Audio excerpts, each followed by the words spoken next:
Ini kayaknya karena mepet ya, akhir bulan ke awal bulan masih pada sibuk ya, masih tanggal 1 sih. Oke lah, nggak apa-apa. Nggak apa ya, saya mulai dulu aja ya. Iya Pak, mulai Oke. Pak. Oke, bismillahirrahmanirrahim. Saya mulai. Selamat sore teman-teman, kita masuk ke pertemuan 9 setelah setelah UTS kemarin. Nilai sudah saya masukkan, tapi kayaknya belum dipublish.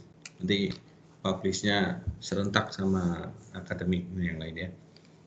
Hari ini mungkin saya juga nggak akan banyak menyampaikan materi ya, karena kondisi di kampus ini kayaknya kurang mungkin kan, kayak dari tadi mati lampu. Ini masih pakai genset, ya takutnya ada apa-apa, mendingan nanti kita akhiri sampai maghrib aja. Oke, sekilas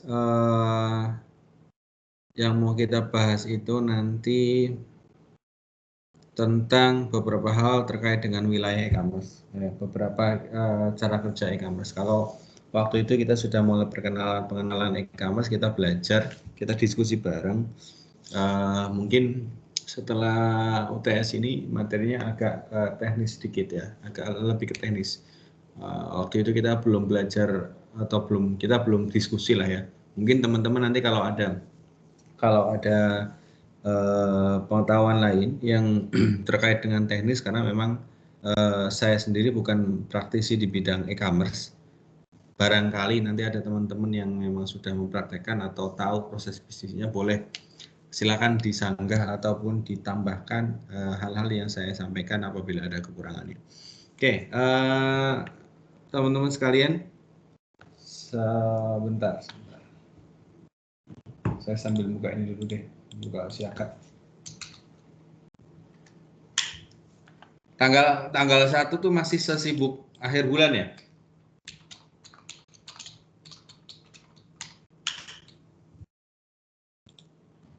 Iya Pak.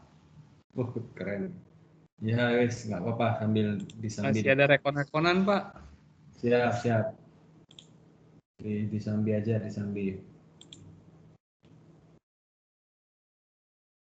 Oke, sekilas tentang wilayah-wilayah yang dimainkan oleh e-commerce. Jadi yang pertama itu ada business to consumer, terbuka untuk umum, di mana informasi disebarkan secara umum. Jadi kalau sifatnya dari atas ke bawah atau mengerucut ya, proses bisnisnya, mungkin dari business to customer biasanya data-data ataupun produk-produk atau bahkan proses bisnisnya sampai dengan proses bisnisnya biasanya disebarkan secara umum. Supaya apa? Supaya mungkin dari bisnis sendiri memiliki pasar yang luas.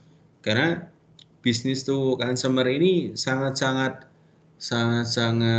fluktuatif ya. Saya bilang karena sifatnya bukan timbal balik aktif, tapi pasif. Kenapa saya bilang pasif? Karena B2C ini tidak seperti B2B. Kalau B2B mungkin ada perjanjian dalam kurun waktu tertentu atau bahkan implementasi dari kerjasama yang saling menguntungkan satu sama lain. Tapi kalau B2C itu sepengetahuan saya yang di bawah itu customer itu bebas memilih produk dari satu trademark tertentu, suatu merek tertentu ya. Mereka bisa pilih atau enggak, terserah mereka. Maka bisa dibilang titik krusialnya dari bisnis to customer itu adalah bisa dibilang datanya, informasinya, kemudian pelayanannya. Karena consumer sama sekali tidak diikat di situ, kecuali consumer yang profesional. Mungkin ada kontrak dan lain sebagainya, tapi lah kalau consumer kayak kita, misalnya saya atau teman-teman belanja di salah satu marketplace atau bahkan belanja di suatu produsen barang yang sudah besar, mereka tidak akan bisa mengikat kita. Ya, kita berhak untuk memilih ataupun berhak untuk tidak memilih produk yang mereka punya. Maka pelaku bisnis ini memang dituntut harus benar-benar sharing informasi secara terbuka dan bisa dibaca oleh khalayak umum. Yang berikutnya, servis dilakukan juga bersifat umum sehingga mekanismenya dapat digunakan oleh orang banyak. Nah, sekarang konsumen zaman sekarang ini sudah sangat-sangat kritis sekali. Data ataupun bahkan sampai dengan servis kalau tidak dilayani secara prioritas atau dengan maksimal, itu mudah sekali pasar yang dimiliki oleh bisnis ini, orang-orang bisnis ini akan hilang dengan sendirinya. Bangkrutnya pelaku bisnis kantoran atau seller produk untuk masyarakat itu tergantung dari apa yang they give for customer, apa yang dia berikan kepada customer. Kalau dia tidak memberikan apa-apa, dia nggak memberikan feedback, atau bahkan dia tidak memberikan informasi secara umum tentang produknya, ya jangan disalahkan customernya. Customer boleh pergi kapanpun itu. Itu memang resiko yang harus dialami oleh pelaku bisnis to customer.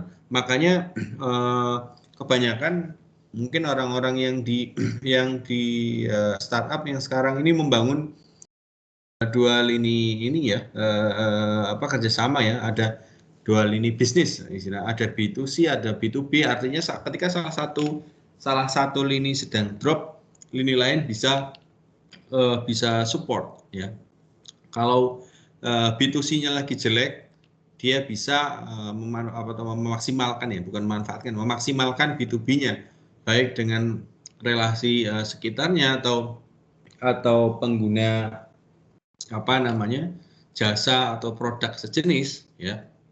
Bahkan kalau kita lihat beberapa pabrikan handphone zaman dulu yang mungkin merger ya, kayak Sony Ericsson misal. Tadinya kalau memang kalau saya baca, ternyata dari proses bisnis si perusahaan raksasa handphone ini kenapa bisa merger, karena salah satunya ada penurunan penjualan di sisi B2C-nya ya.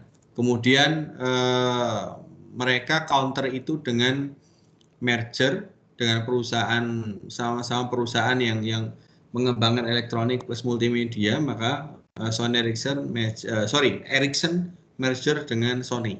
Maka jadilah satu produk yang namanya Sony Ericsson. Nah, itu adalah strategi market ketika ada pelemahan di sektor B2C.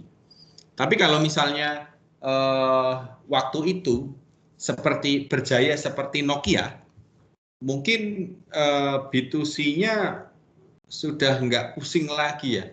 Semua orang atau bahkan mayoritas orang yang iPhone pasti lari ke Nokia. Orang pengen punya gadget canggih, Nokia. Pengen punya kamera yang bagus, Nokia. Nah, itu bisa dimungkinkan B2B-nya itu tidak terlalu diindahkan. Jadi mungkin beberapa rivalnya itu membangun sebuah market melalui B2B supaya menarik B2C-nya. Tapi kalau waktu itu the biggest one telekommunikasi kita punya Nokia, itu dia sudah aman, dari skala B2C-nya sudah aman. Consumer sudah nggak lari kemana-mana. Tapi begitu muncul ada Sony plus Ericsson, Sony Ericsson, muncul Siemens, kemudian Samsung. Waktu itu orang-orang nggak kepikiran. Orang beli Samsung aja waktu itu hanya sekedar bisa calling ya, mungkin bentuknya yang bagus. Nah, terus kemudian si Nokia ini masih bertahan dengan Symbian OS-nya, dengan segala fiturnya. Dia berharap bahwa mungkin produknya akan existing sampai dengan long time. Ternyata Samsung, Google, produsen-produsen lain, bahkan Motorola yang dulu juga banyak meluncurkan produk-produk multimedianya di zaman dulu loh, di zamannya Nokia, yang melakukan merger company juga dengan Google, yang disuntikan Android di dalam device-nya, laku keras. Ketika Nokia fokus dengan B2C-nya, tidak mau merger dengan bisnis lain, ya, proses bisnis lain untuk menarik B2C. Di saat yang sama, produsen handphone lain, ya, merek handphone lain yang dikalahkan oleh Nokia waktu zaman itu, mereka merger dengan Google, kemudian masuklah suntikan Android OS di situ, plus ditambah dengan teknologi-teknologi yang makin canggih dari si platform cellphone itu, jadi booming. Seketika kalau saya pernah baca itu pasarnya langsung loh, anjlok loh. Yang tadinya Nokia di atas berbalik, Nokia makin kesini makin redup sampai dengan sekarang nggak tahu. Nah, ketika waktu itu merek lain sudah merger dengan proses bisnis Google, ya, Samsung kawan-kawan sudah mulai merger dengan Google dengan Android device-nya, Nokia turun, kemudian di akhir saya bilang akhir hayatnya dia mencoba untuk mengejar dengan memunculkan ada Nokia Android, tapi ternyata nggak ngangkat karena pasar sudah terlanjur mengenal merek-merek baru. Bahkan saya bilang kayak Xiaomi, terus kemudian apalagi HP-HP Cina Cross dan lain sebagainya. Teman-teman bisa bayangkan nggak? Kenapa dia bisa seketika itu nyalip Nokia yang notabene brand raksasa untuk produsen handphone di kala itu. Karena mereka mengejar B2B, lebih fokus utama mengejar untuk B2B-nya, untuk mendapatkan respons dari B2C-nya. Ketika mereka sudah menjalankan B2B mereka dengan Google, kemudian menyuntikkan tren OS yang ada sekarang yaitu Android, ternyata mendapat minat yang respon yang besar di mata masyarakat. Masyarakat tidak peduli. Ternyata sekarang pada nggak peduli mereknya apa. Yang penting bagus saja. Ada Android-nya, kita bisa pakai macam-macam, kita bisa install banyak aplikasi, ya. Di situ nggak peduli mau merek Xiaomi, mau merek Evercross, mau merek apalah itu, BlueBerry kah, atau apa. Maka langsung booming di masyarakat. Ternyata dengan teknik itu sebuah produsen handphone baru bisa mengalahkan marking raksasa di dunia, yaitu Nokia. Ya karena memang sebenarnya paling fluktuatif sekali itu bisnis B2C. Boleh jadi sekarang kita punya bisnis tertentu yang marketnya itu masyarakat luas, sekarang mungkin booming. Tapi 2 tahun, 3 tahun, 4 tahun, 5 tahun ke depan, bahkan 10 tahun ke depan, nggak ada jaminan. Itu kalau B2C. Ya, makanya di sini B2C wajib membuka informasinya yang disebarkan secara umum, ya, di masyarakat. Bentar, saya tampilin aja nih. Nih, informasi yang umum bisa dibaca ke masyarakat, kemudian servisnya dilakukan. Dan sekarang setelah si produsen baru, merek-merek baru, Xiaomi dan kawan-kawan itu melakukan transformasi, ya, embedded ke dalam sama teman-temannya di Google, masuklah Android. Mereka menyediakan after sales yang bagus. Servisnya bisa dipertanggungjawabkan dan bahkan counter-counternya sekarang bisa ditemukan di mana-mana. Itulah yang menyebabkan runtuhnya kerajaan handphone di kala itu. Jadi sebenarnya tidak selalu B2B saja efektif atau sebaliknya B2C saja efektif. Tapi keduanya harus benar-benar balancing satu sama lain. ketika B2C menurun, si Nokia ini dulu telat mengekspand B2B-nya, proses bisnis to bisnisnya, tidak menjalin hubungan antara dia dengan produsen OS, Google kah atau apa dan sebagainya. Ya, nah itu terlambat. Mereka merasa bahwa B2C kita aman. Ternyata C-nya si Nokia ini direbut sama pasar Android. Nah itu, makanya hal-hal seperti itu kayaknya kalau kita mau buka bisnis akan menjadi sangat-sangat PR sekali. Maka dibutuhkan yang ketiga ini, servis yang diberikan berdasarkan permintaan. Konsumen berinisiatif sedangkan produsen harus siap memberikan respon terhadap inisiatif konsumen tersebut.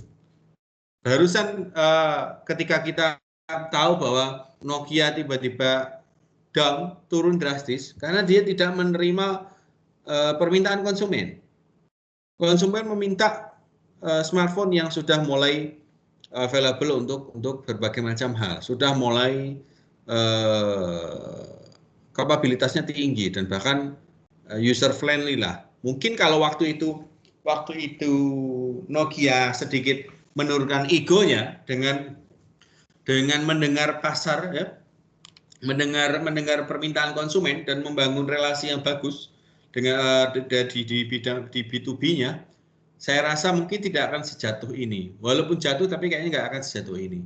Tapi pada akhirnya ketika dia sebelum jatuh dia mengeluarkan Nokia Nokia 5 atau apa itu, lupa saya.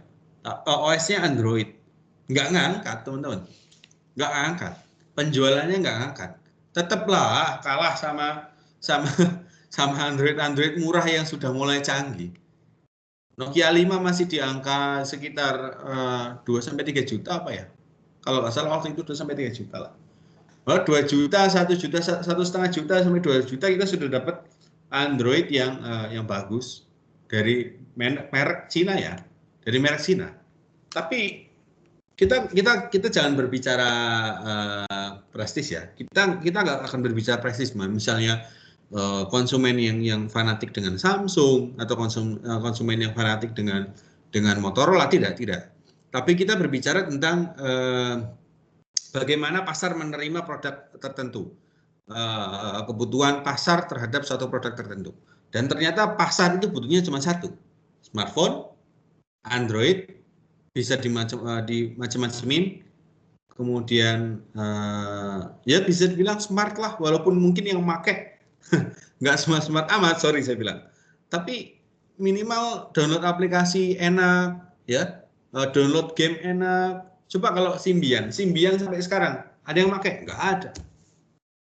Walaupun ada mungkin memang Nokia dengan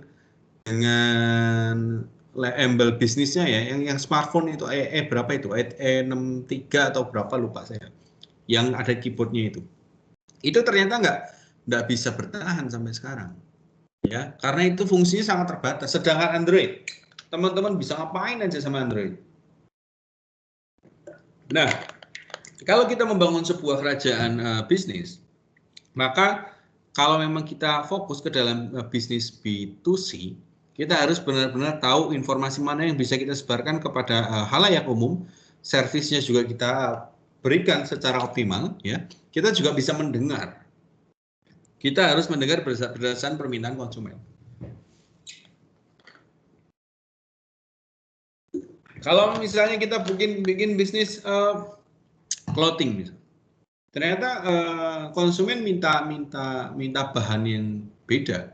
Kita dengarkan, jangan sampai kita tolak mentah-mentah, tidak kita hiraukan. Kita dengan idealis kita, saya mau jualan ini, bahan clothing saya bahan A. Itu sudah sangat-sangat pas buat pasar. Tiba-tiba di tengah bisnis kita berjalan, ada pebisnis lain yang menyasar produk tersebut yang waktu itu pernah disarankan oleh konsumen. Lari semua itu konsumen. Lari pindah ke pebisnis yang baru, produsen yang baru. Ya. Nah, itulah yang dialami oleh Nokia dan beberapa platform smartphone lainnya. Dan saya nggak tahu Kenapa sampai sekarang orang Indonesia masih tidak peduli dengan mereknya apa. Tapi yang jelas dikantongin enak, dipakai enak, sudah selesai. Nggak tahu mau pakai Xiaomi, sorry ya, saya tidak underestimate terhadap teknologi, tidak. Bahkan saya juga pernah pakai Xiaomi. Tapi yang jelas saya penasaran, dan kita wajib penasaran karena kita belajar tentang e-commerce. Kenapa sih tren itu bisa terjadi? Ini bukan tentang merek. Ini bukan tentang produsennya siapa, Korea, Amerika, Cina, bukan. Tapi ini tentang proses bisnis, dagang, tentang perdagangan. Bagaimana produk kita bisa disalip orang atau bahkan sebaliknya kita bisa nyalip produk orang. Ya, itu dia yang sebenarnya terjadi di dunia bisnis. Mungkin kalau ada case-case lain, teman-teman nanti bisa sampaikan juga. Oke, ini yang B2C. Kemudian mana nih? B2B. Trading partners yang sudah saling mengetahui dan antara mereka sudah terjalin hubungan yang berlangsung cukup lama. Ya, memang nggak gampang. Sama-sama susahnya lah membangun B2B dan B2C. Kalau B2C itu berdasarkan after sales, kemudian product quality dan trust. Tapi kalau B2B ini paling pertamanya trust justru.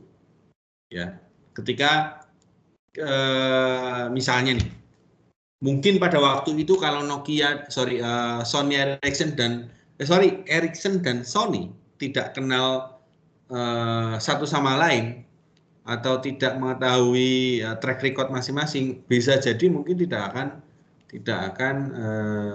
terjadi kerjasama pada waktu itu. Karena Sony dengan multimedianya sudah terkemuka dan sudah teruji, Ericsson dengan segala teknologi telekomunikasinya sudah menjelma dengan baik di seluruh dunia. Bahkan sekarang FO punya, si Ericsson FO punya, satelit punya Ericsson. Jadi ada dua wilayah, teman-teman, dua wilayah yang berbeda dijadikan satu. Nah, pada waktu itu mungkin heavy-nya multimedia itu lagi powerful banget. Nokia dengan dengan Symbian-nya bisa pakai Winem, terus bisa dengan game, ada NGQD, ada klasik, terus kamera, ya, ada yang N90 atau apa dan lain sebagainya. Oh, ternyata si Ericsson ini melihat sesuatu yang bagus. Waktu itu Ericsson itu kalau nggak salah HP-nya masih yang gede-gede. Ericsson masih gede-gede. Kemudian daripada Ericsson pusing-pusing mengembangkan multimedia di dalam handphonenya, kenapa nggak senggol Sony untuk masuk ke dalam company-nya, untuk merger ke dalam company-nya. Sony juga begitu. Apa salahnya kita menjelma ke perangkat multimedia yang bisa digunakan untuk telekomunikasi? Ya kan ada dua arah yang berbeda ya. Ada dua arah yang berbeda tapi bisa disatukan. Tapi yang jelas kedua brand itu sudah sangat-sangat mengenal satu sama lain. Pada akhirnya menjadi satu kombinasi yang elit waktu itu, kokoh. Melawan Nokia itu waktu itu sangat-sangat branded sekali. Kita kenal dengan Walkman, ya, Sony seri W. Kemudian ada Sony apalah, banyak lah multimedia. Kemudian sampai dengan akhirnya Sony Ericsson meluncurkan beberapa cellphone yang ada kamera dengan resolusi besar. Dulu saya pernah pakai K700 namanya. Nah, itu karena memang Sony yang main musik, yang main kamera, ya, itu dimanfaatkan oleh Samsung. Otomatis Samsung mengeluarkan beberapa ponsel yang terfokus kepada grafik, ya, mulai layar dengan dengan pixelnya tinggi, pixel rate-nya tinggi itu dimulai dari Samsung. Terus kemudian mereka punya kamera jernih dan macam-macam lah iklannya waktu itu. Samsung juga sampai dengan menerbitkan handphone, ya, membuat handphone yang bentuknya persis kayak kamera digital. Jadi handphone hanya ada di bagian kameranya itu, kalau teman-teman sekarang punya handphone kan rata ya, rata sama punya handphone yang teman-teman punya. Tapi waktu itu si Samsung bikin handphone yang di bagian kameranya itu ada zoom lensnya. Jadi tebel, di bagian kameranya tebel. Nah itu sudah mulai, wah itu ngeri persaingannya di situ. Tapi yang jelas persaingan B2B ini ketika kita membangun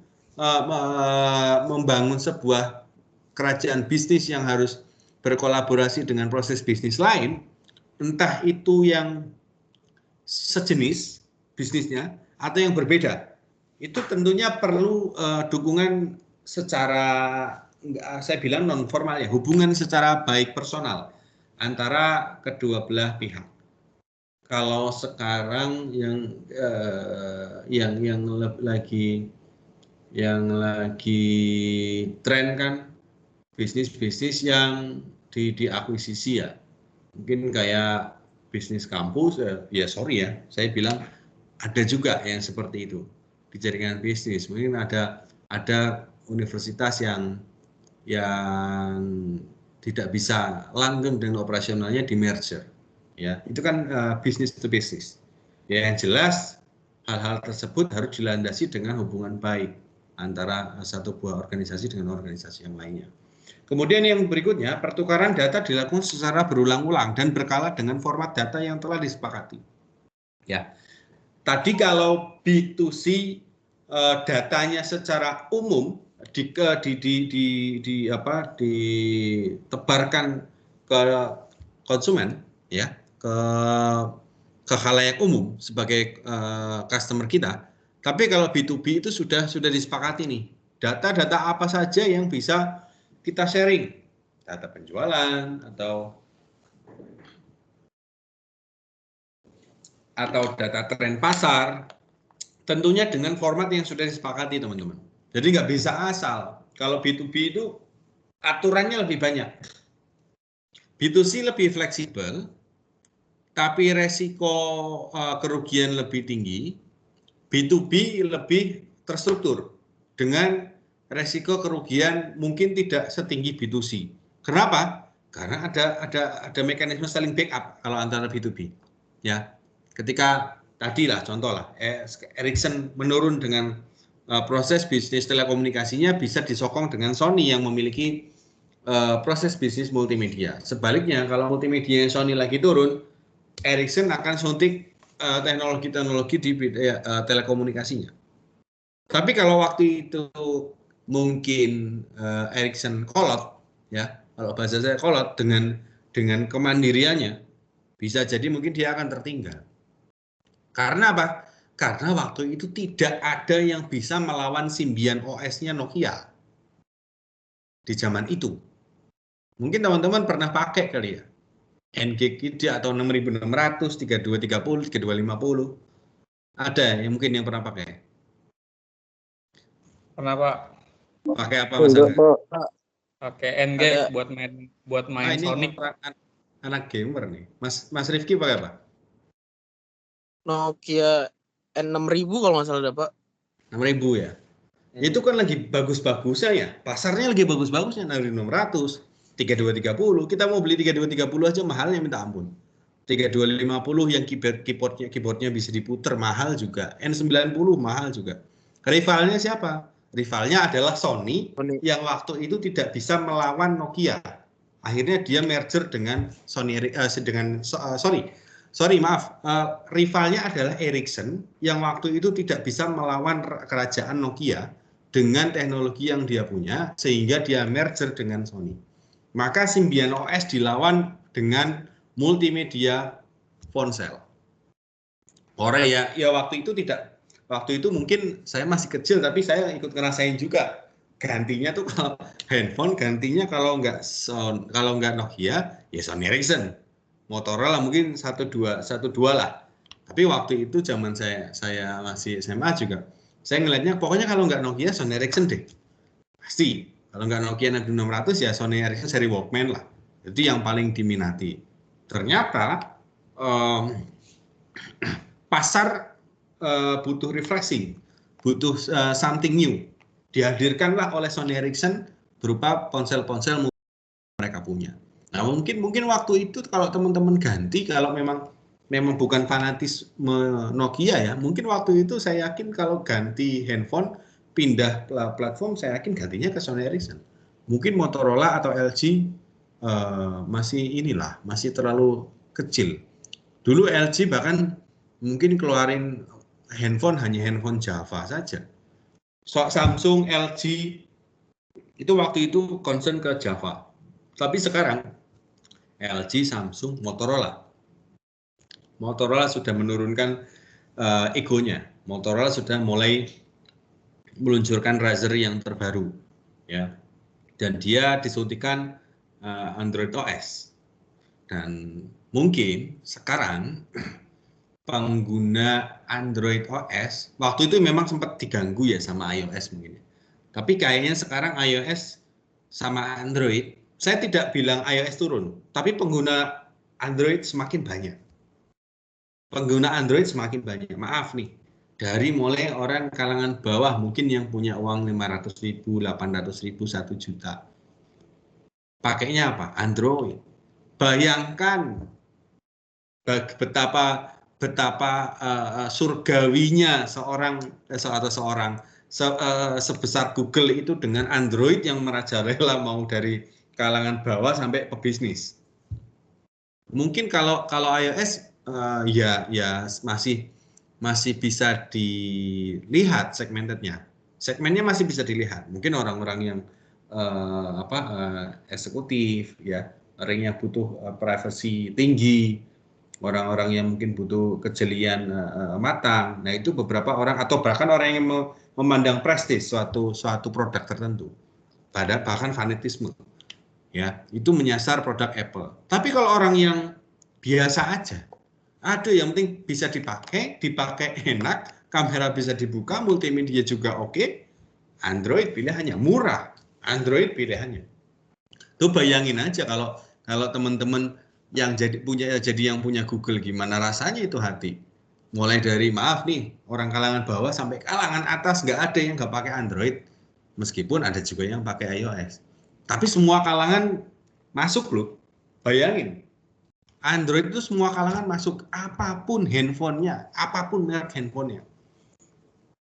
Ya nggak? Coba aja waktu itu mungkin tercipta N90 Android. Wah, itu kayaknya ngeri itu.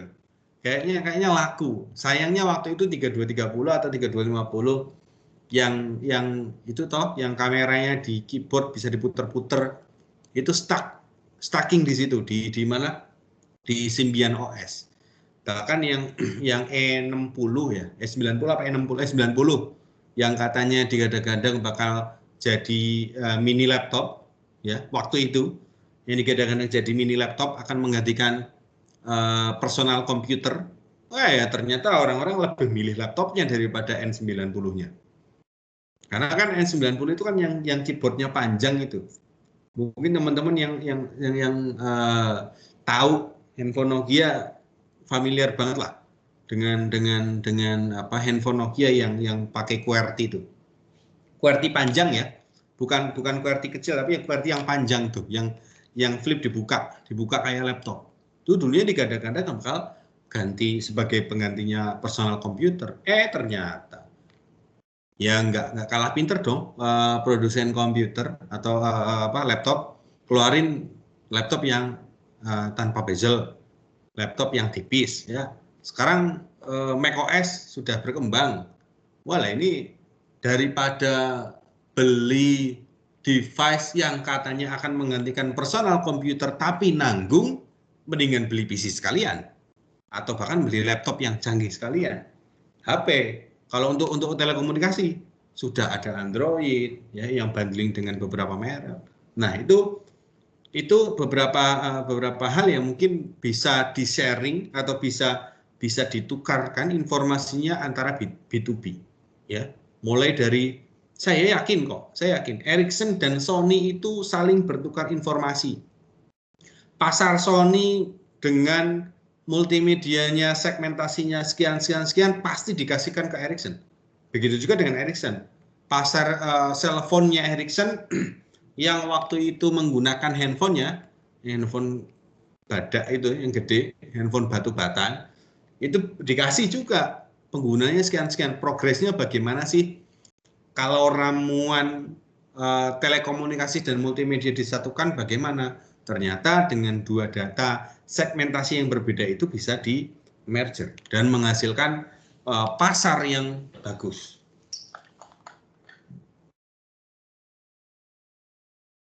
Nah, itu ego yang tertahankan sebenarnya dari Ericsson dan Sony. Ego yang ditahankan, mereka mempertaruhkan pasar, ya, mempertaruhkan customer. Mereka mau melebur B2B. Pada akhirnya customer menerima. Cuma nggak tahu sekarang kabarnya gimana. Apakah pisah lagi atau gimana? Saya nggak paham. Kemudian yang berikutnya, salah satu pelaku tidak harus menunggu partner mereknya lain untuk mengirimkan data. Nah, kalau sudah model proses B2B begini, ketika salah satu proses bisnis membutuhkan keputusan yang sifatnya urgensi, bisa dilakukan suatu action yang tepat, ya. Saya bilang gambarannya kalau waktu itu mungkin ternyata balik lagi kedua perusahaan raksasa besar itu dia. Kalau misalnya ternyata produsen si Sony ini punya keinginan atau kebutuhan tinggi terkait dengan teknologi seluler, bisa jadi waktu itu tidak harus menunggu data dari si Ericsson tentang seberapa besar minat pengguna telekomunikasinya. Ya sudah jelas kalau Sony mah pelanggannya di mana-mana, customer-nya di mana-mana. Mungkin teman-teman atau orang tuanya teman-teman, bahkan orang tua saya juga kalau pakai player ya Sony, kalau pakai kamera ya Sony. Ya, cuman mau nggak mau ya, customer Sony ketika dikasih device Sony yang ada selulernya, saya yakin tetap beli. Ini andai kata extremely, ya. Sony ketika ekstrim ini di kamera DSLR-nya dikasih chip seluler, dikasih embel-embel Sony Ericsson DSLR bla bla bla, saya yakin akan tetap beli, ya, akan tetap beli.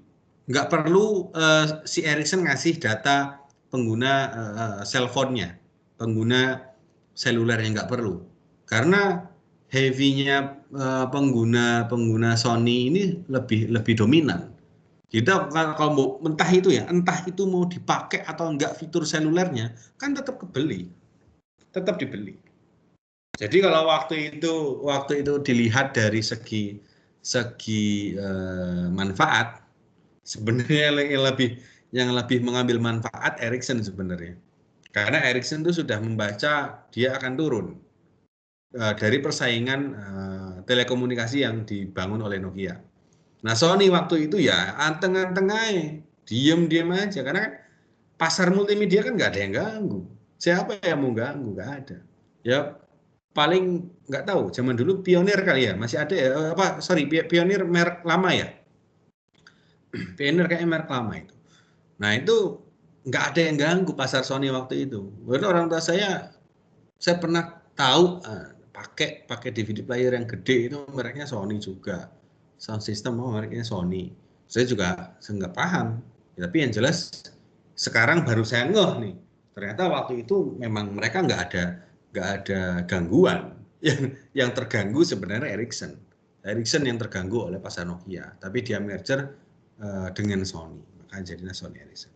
Kemudian yang selanjutnya, model uang umum digunakan adalah peer-to-peer, di mana processing intelligence dapat didistribusikan ke dua pelaku bisnis. Ya, bagi hasil itu tergantung kesepakatan yang ditandatangani oleh kedua proses bisnis, kedua bendera bisnis. Ya, mungkin kalau tidak terjadi suatu kesepakatan yang pasti, yang baik antara kedua belah pihak, tidak akan terjadilah itu yang namanya kebersamaan proses bisnis di B2B, business to business. Ya kalau mau berbicara tentang gimana aturannya kerjasamanya ya, kalau saya nggak tahu, tapi yang jelas klausal itu kan diatur dalam beberapa kerjasama. Mungkin teman-teman kalau pernah ngurus juga yang kerjasama juga pasti tahu. Oke, itu yang B2B. Sekarang kita ada customer to customer. Sebentar, saya dulu, saya buka siapa dulu. Sebentar ya. Saya belum merubah ini di siapa.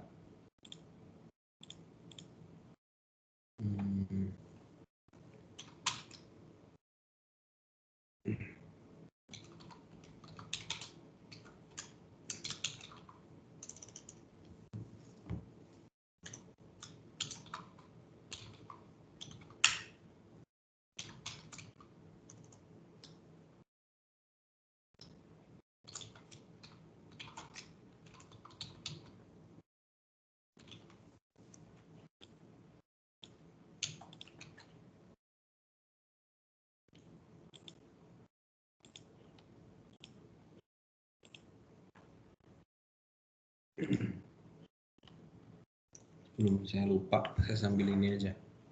Nah, kita lanjut. Kalau kita tadi sudah bilang antara bisnis to consumer atau bahkan bisnis to bisnis, sekarang consumer to consumer. Sebagian besar pemasaran online konsumen, ini typo ya, konsumen ke konsumen dan komunikasi terjadi di web antara pihak yang berminat atas kisaran luas produk dan subjek. Kalau proses bisnis C2C ini tidak banyak melibatkan aturan yang terukur ya, karena seringnya berdasarkan kesepakatan yang sudah kita diskusikan antara customer dengan customer. Ya, lapak lah kalau kita bilang. Ya, kita punya lapak, ada orang mau beli, berkunjung ke lapak kita, ya. Kemudian mereka mengajukan penawaran, kita setuju atau tidak. Kalau deal beli, kalau enggak ya sudah. Artinya tidak ada yang dirugikan, tapi juga bisa menguntungkan, bisa juga saling menguntungkan. Ya, kalau kita jualan produk tertentu, mungkin kita punya satuan, kita jual dengan harga yang lebih tinggi dari harga kita beli. Itu kalau dagang sah-sah saja. Mengambil untung dari situ sah-sah saja. Tapi yang jelas proses bisnis customer to customer itu, ya saya nggak harus jauh, tapi teman-teman sudah tahu lah konsepnya. Beda dengan B2C, B2B dan B2C.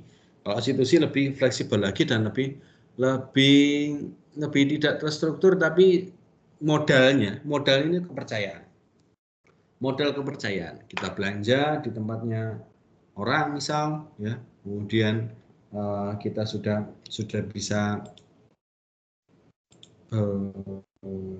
tawar menawar, kemudian ketemu dealnya, barulah kita transaksi. Ya, itu tidak ada batasan kalau C2C. Sebentar, saya sambil buka siakat.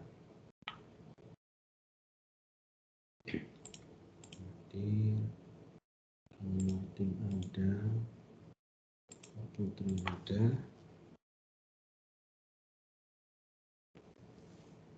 ada.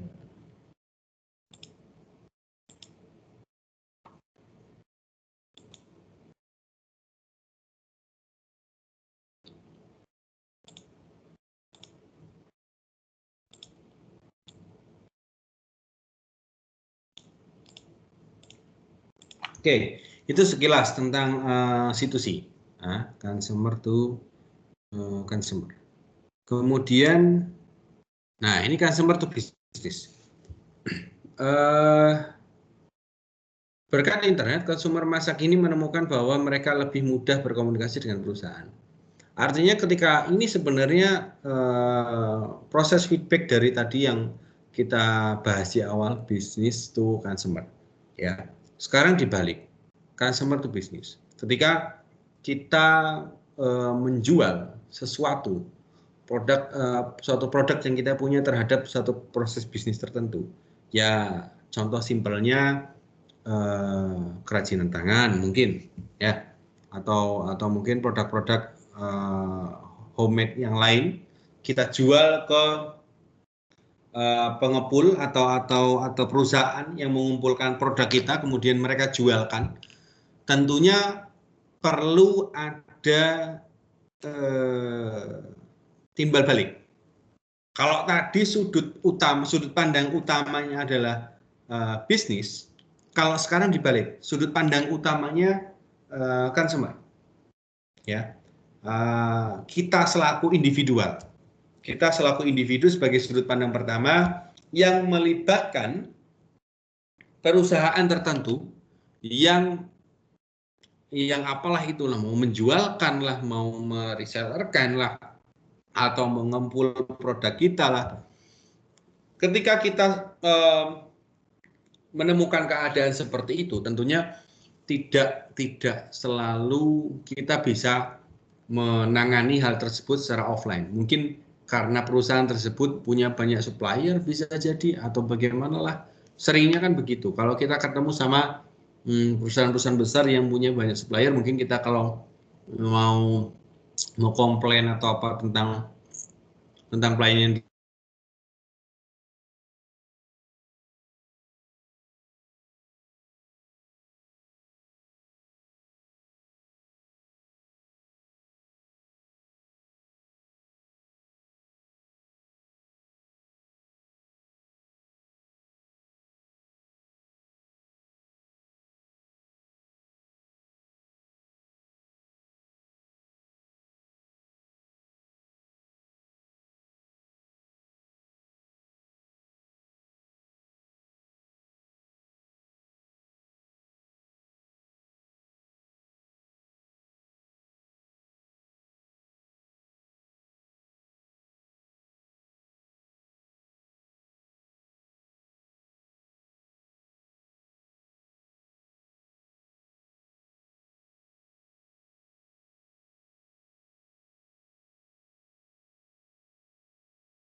Maaf nih teman-teman, dari tadi ada gangguan di kampus.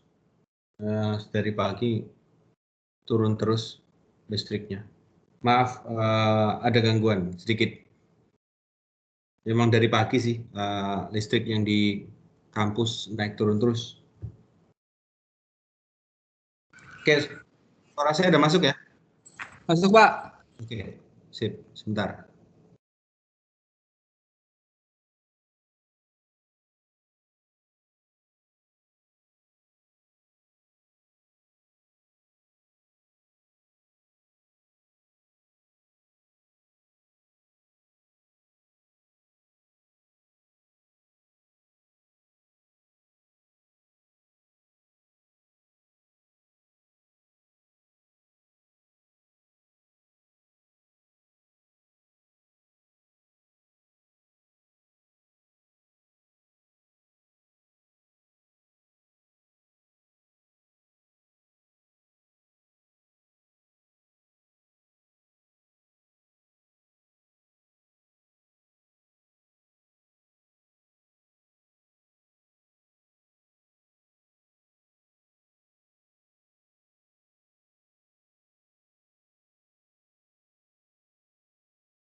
Oke. Kok ini calling semua ya? Ada apa ya? Mbak Putri, suara saya kedengar, Mbak? Mbak Putrinya lagi selisih, Pak. Jadi nanti cari selisih. Oh. Yang lainnya kenapa calling terus ya? Suara masuk, Pak. Oh, masuk. Kedengeran Pak suara kita Kedengeran, Pak. Pak. Kedengeran. Masuk Pak. Terus balik lagi.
Sorry, ini ngawur ini jaringan internet di kampus.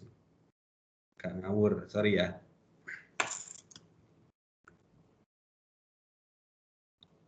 Oke, kita lanjut. Tadi setelah kita ngobrolin tentang beberapa proses bisnis di e-commerce, kita bisa lihat di sini ada modul e-commerce, ya. Ini existing. Teman-teman boleh setuju, boleh tidak tentang konsep ini. Yang jelas ini yang sangat umum dipergunakan pada saat sekarang ini, ya. Di e-commerce wajib ada registration, ya. Kita untuk mendapatkan, bentar.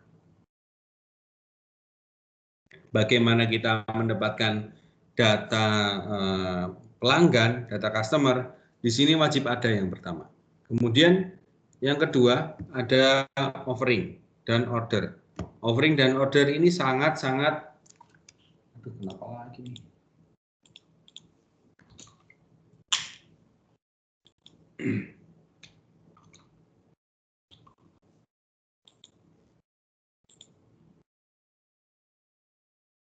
Oke, kalau offer dan order ini sangat-sangat terkait, ya. Bagaimana kita menawarkan sebuah produk yang sesuai dengan pasar yang kita tuju, ya. Kemudian setelah itu terjadilah sebuah order dari pelanggan yang sudah kita tawarkan produknya. Nah, itu hal-hal itu perlu diperhatikan di dalam sebuah modul e-commerce, harus ada. Tapi kalau mungkin teman-teman ada teori lain, mungkin bisa diskusi tentang hal-hal yang mungkin kurang pas dengan modul ini, ya boleh, silakan. Kalau ada menurut teman-teman ada fitur yang mungkin kurang, ya. Ketika penawaran dan order itu saling berkesinambungan, maka yang belakangnya payment dan delivery ini akan mengikuti. Sekarang kan proses ini ya, proses terjadinya ketertarikan antara customer dengan suatu produk tertentu itu kan karena ada offering dan order. Proses transaksi itu ada offering dan order. Kalau nggak ada offering, gimana mau konsumen mau tahu kalau kita punya produk, ya. Kalau kita nggak menawarkan kepada konsumen, gimana konsumen mau pesan produk kita? Mereka nggak tahu kalau ternyata kita punya produk. Sebaliknya, ya kalau kita sudah siap atau sudah bisa menawarkan, ya kita harus bisa menerima order. Banyak mungkin pelaku-pelaku bisnis yang salah satunya tidak memenuhi syarat. Atau saya bilang bukan tidak memenuhi syarat, bukan, tapi tidak bersinergi dengan baik. Penawarannya berlebihan, ordernya limit, atau bahkan ordernya berlebihan, ya yang ditawarkan juga nggak ada. Ya, banyak pelaku bisnis atau orang-orang baru yang membangun sebuah bisnis itu kejebak di situ. Registrasi sudah aman, registrasi mah aman, siapapun bisa registrasi. Payment aman, delivery aman. Itu nanti proses setelah offering dan order ini berjalan dengan mulus. Yang paling penting justru di dua ini, teman-teman. Dua ini kalau tidak berjalan secara simultan, maka ya nggak mungkin ada payment, nggak mungkin ada delivery. Ya, registrasi ya paling cuma hanya registrasi aja. Misalnya contoh punya produk celana jeans, ya bikin iklan. Gimana caranya kita menawarkan ke orang lain? Segmentasi, lebih ke segmentasi. Mungkin anak-anak yang lulus SMA mungkin targetnya untuk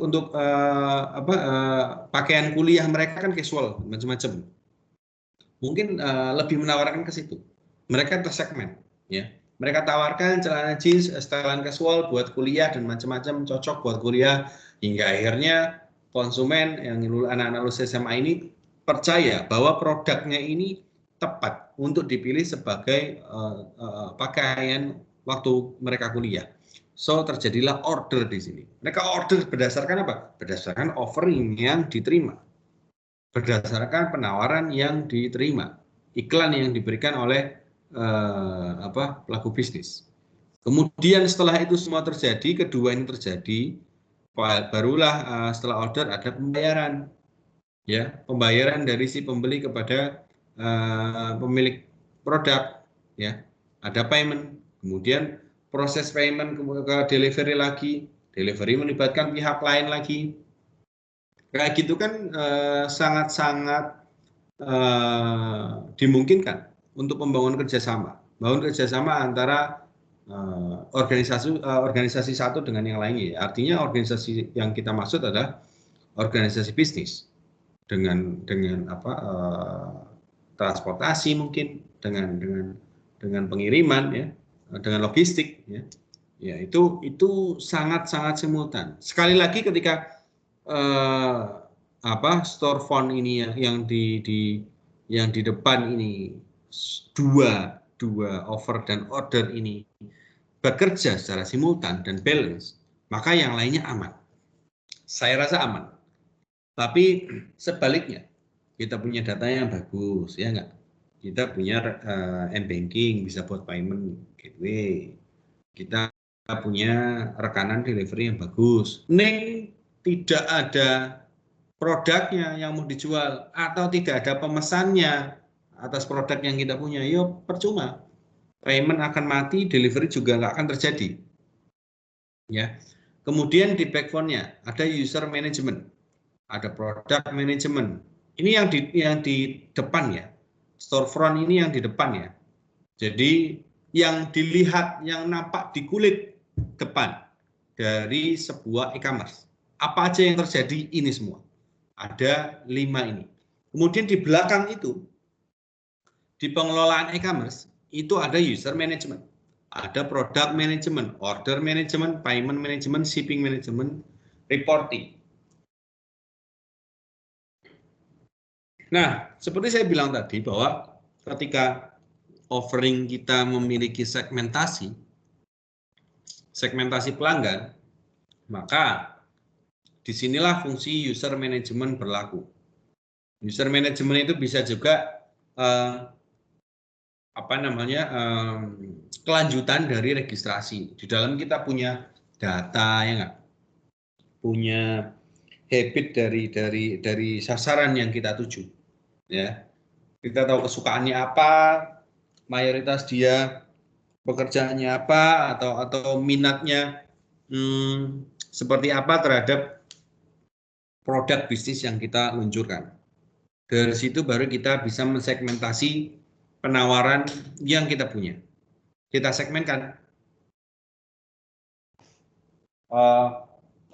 Calon pengguna ini dari rentan usia sekian sampai sekian, pekerjaannya apa. Kemudian setelah kita bisa memanajemen user, itu kita juga harus memanajemen produk yang kita punya. Kapan kita harus launching produk ini? Timingnya kapan kita harus mengeluarkan produk ini sesuai dengan minat pasar. Dari mana minat pasar tadi? Dari registrasi dan user management itu. Kita tahu sekarang, sekarang mereka lagi suka dompet nih. Ya nggak mungkin kita luncurkan sepatu.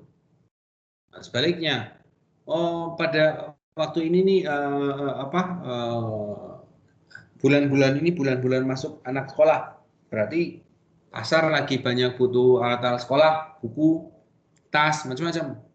Ya ngapain kita luncurin gamis, ngapain kita luncurin baju koko, ngapain kita luncurin kemeja. Ya ketika kalau memang kita survei pasarnya di situ dan kita mau konser terhadap produk, ikutin trennya. Kemudian pasti kalau produk manajemen itu order juga harus manajemen, ya. Order ya juga harus di manage dengan baik. Banyak juga orang yang kewalahan mungkin dengan order yang banyak, pencatatannya ndak rapi, ya. Kemudian stockingnya nggak bagus. Di gudang mungkin berapa barang yang tersisa atau berapa barang yang terjual, itu harus ada. Kayak gitu harus ada. Kemudian berlanjut ke payment management. Ketika pembayaran itu semraut, amburadul, dan kita tidak bisa melayani customer dengan baik, tentu akan sangat-sangat mengecewakan. Ya, contoh kita sudah bayar, sudah mahal-mahal, mungkin nggak dikirim, atau bahkan pembayaran kita gagal, transaksi kita nggak terjadi. Nah, itu kan mengecewakan. Oke. Kemudian ada reporting statistik juga, ya. Ketika kita membutuhkan data-data yang berkaitan dengan respon dari kalau saya bilang respon testimoni lah dari pengguna, ya, dari pengguna, maka kita wajib menggunakan data-data yang akurat, ya. Data reporting yang bagus, kita wajib pakai itu. Kalau enggak, ya percuma. Di sini, di bawah ini, paling bawah ini ada customer profile, product catalog, instruction order, payment deliver. Nah, ini yang harus kita informasikan kepada online customer.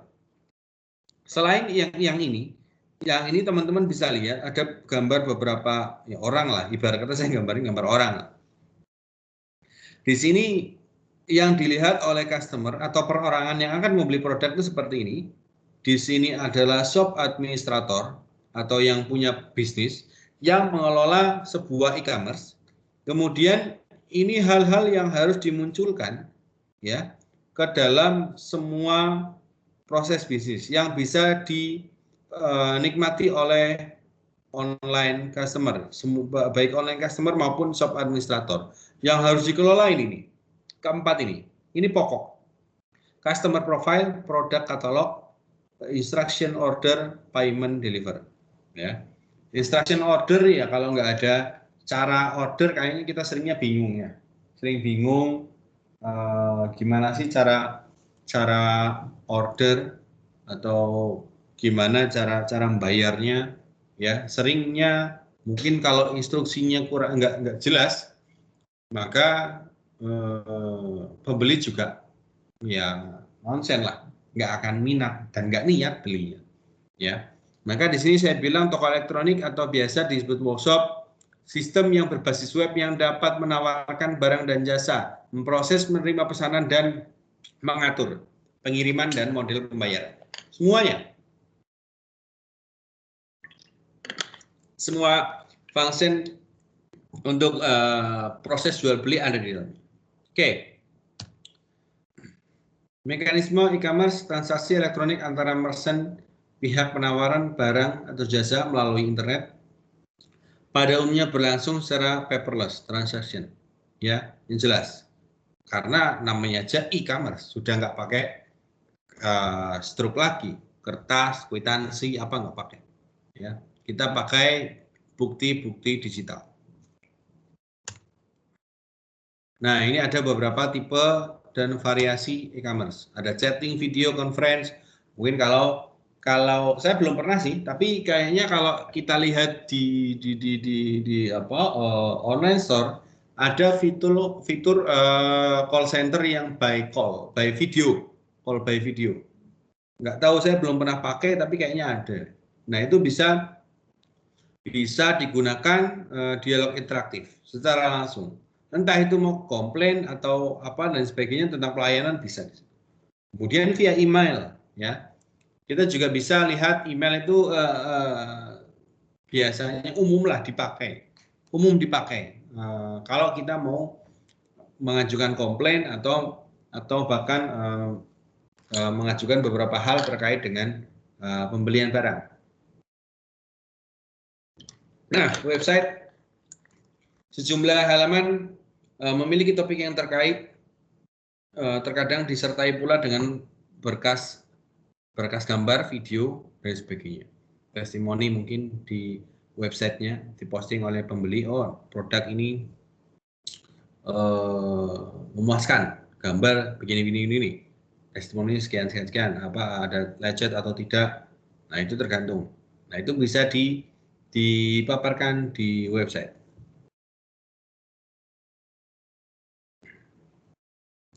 Oke. Karya di masuk.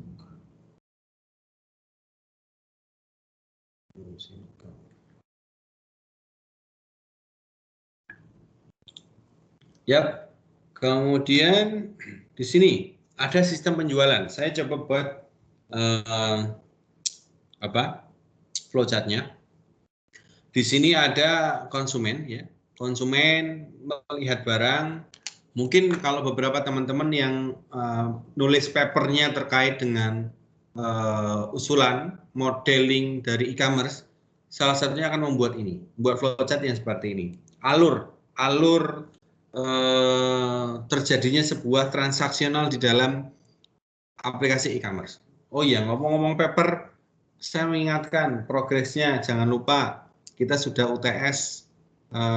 Nanti mungkin supaya nggak terlalu mepet, mulailah mungkin teman-teman sering-sering kontak, sering-sering diskusi kita terkait tulisan yang mau teman-teman tulis, ya. Nanti supaya tidak terlalu mepet, tidak terlalu ngoyo teman-teman nulisnya, dicicil, ya. Kalau di sini saya bilang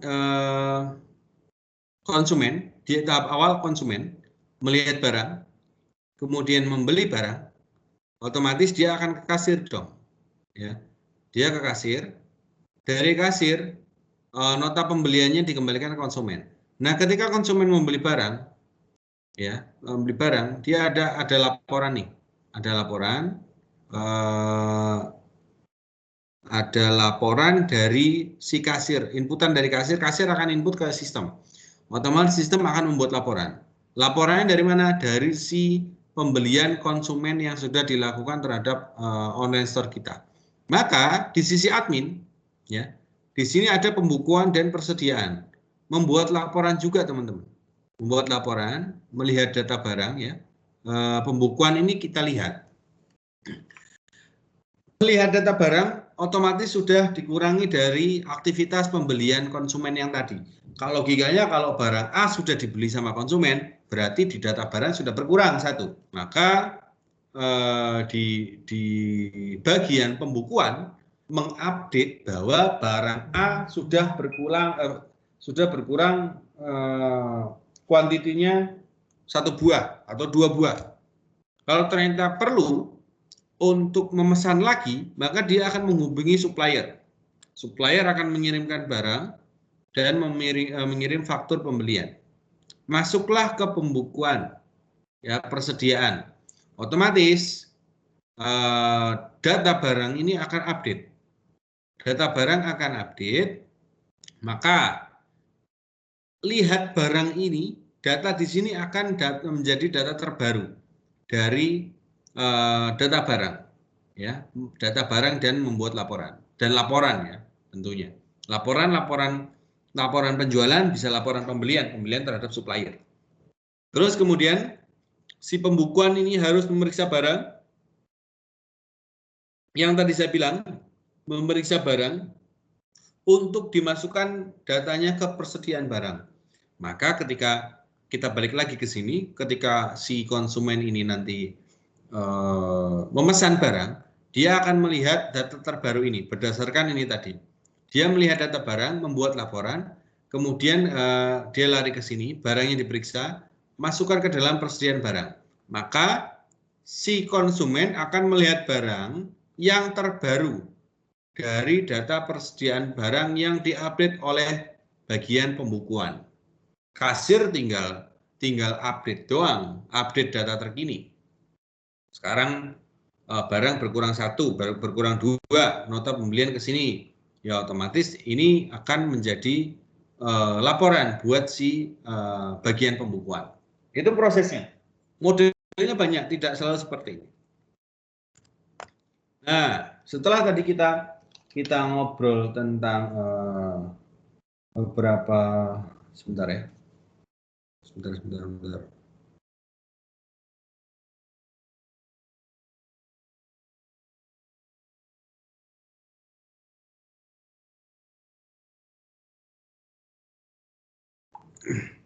Setelah tadi kita ngobrolin tentang bisnisnya e-commerce, nah sekilas nih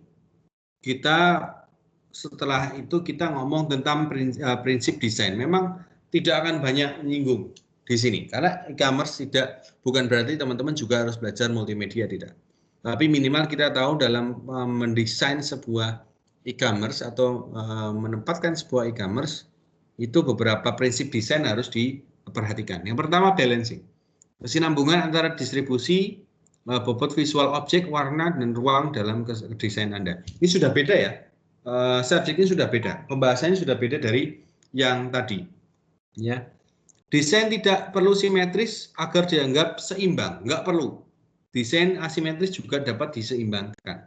Ini symmetrical balance. Ya, kadang-kadang orang mikir kalau bikin desain kiri kotak, kanan kotak, sama bentuknya. Tapi kadang justru malah menghadirkan kekakuan di sini. Nah, di sini ada asymmetrical balancing. Yang mana dia tidak selalu sama, tidak selalu balance. Tapi ketika satu buah lingkaran ini besar kemudian dipadukan dengan banyak lingkaran kecil-kecil, maka akan muncul suatu keindahan tersendiri. Itu yang pertama, yang balancing. Yang kedua, kontras.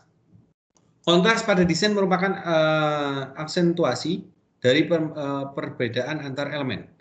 Jadi kalau misalnya kita punya desain, kita menempatkan warna, ya,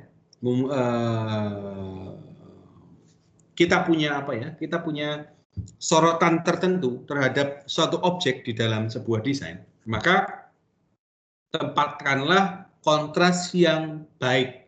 Jadi kadang kita menempatkan kontras itu antara perbedaan warnanya, warna yang seimbang. Warna kuning dengan orange, merah dengan hijau, biru dengan ungu. Dibayangkan itu, walaupun saya membayangkan itu nggak enak. Tapi ketika kontras ini kita sudah bisa tahu konsepnya, sudah tahu prinsipnya, maka kita akan menempatkan warna yang bertolak belakang. Nih, di sini ada warna hitam, belakangnya putih. Sebaliknya, kalau ada bentuk putih, belakangnya hitam. Itulah permainan kontras di situ. Tapi jangan sampai teman-teman buat kotak. Gini deh. Saya contohkan aja. Buat kotak, ya, warnanya ungu, terus buat lingkaran,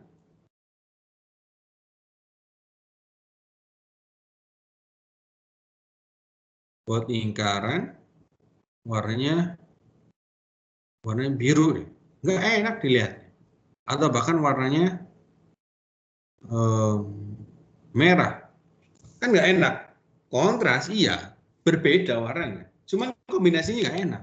Kan masih mending biasa aja. Di sini begini aja lah, gini, atau bahkan begini seperti ini, oke. Kita rubah jadi hitam juga oke. Kan mending, enak di mata. Di matanya enak. Atau kita balik, ini begini, kemudian ininya putih. Nah, ini masih mending, ya. Nah, ini prinsip yang kedua, kontras. Teman-teman minimal harus tahu nih model-model begini nih. Kemudian yang berikutnya, prinsip desain, proximity. Hubungan bagaimana benda-benda cocok satu sama lain di dalam satu komposisi. Ya. Ini kalau kita ngomongin tentang fragmented kemudian united yang masing-masing ini digabung, disatukan, ya. Komposisi proximity-nya itu harus selaras. Ya, kotak dengan kotak dijajarkan, jangan kotak segitiga, kemudian segi 6, ya. Tata letak itu biasanya kalau kayak gini mainnya di frame, ya. Biasanya frame kotak, dalamnya gambarnya lingkaran, ya. Kemudian tulisannya macam-macam lagi. Nah, itu kurang bagus. Oke, ini proximity. Kemudian ada repetisi. Repetisi ini adalah pengulangan, memperkuat desain dengan pengulangan elemen. Nah, di sini ada beberapa contoh, ya. Ini ada lingkaran, disk, kemudian ada lingkaran lagi, kemudian ini ada kotak lagi, ada kotak lagi. Beberapa model, kayak kita kalau mau buat 3D misalnya. Nih, kita mau buat 3D, kemudian format bentuk nggak ada. Nah, nih.